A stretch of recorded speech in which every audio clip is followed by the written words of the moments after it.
It-tlieta filgħaxija l-Grupp Parlamentari Nazzjonalista qabel unanimament li jiddiskuti u ressaq għal vot il-mozzjoni tal-Oppożizzjoni sabiex issir inkjesta pubblika dwar il-mewt ta' Jean Paul Sofija.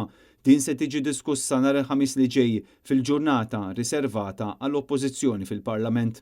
Permezz ta' messaġġ fuq il-medja soċjali, il-kap tal-Partit Nazzjonalista Bernard Gregg ħeġġeġ lill-membri tal-Gvern sabiex jivvutaw favur il-ġustizzja u jikxfu l-verità kollha f'dan il-każ traġiku li kien ixxokkja pajjiż.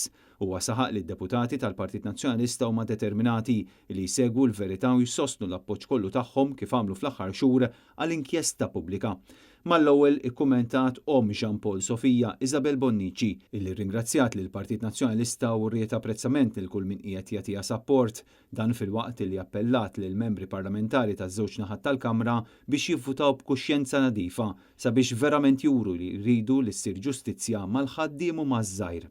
Jean Paul Sofija tilef ħajtu kważi 7 xhur ilu wara li spiċċa taħt it-terrapien u l-konkos ta' 4 sulari binja f'Kordin li kienet taħt kostruzzjoni. Bil-katavru tiegħu jinstab wara tfittxija ta' 14-il siegħa. Apparti Sofija f'dak l-inċident kienu ndarbu wkoll numru ta' persuni u minkejja li għaddew dawn ix-xhur kollha, il-pulizija baqgħu ma arrestaw lil ħadd brabta ma' dan il-każ.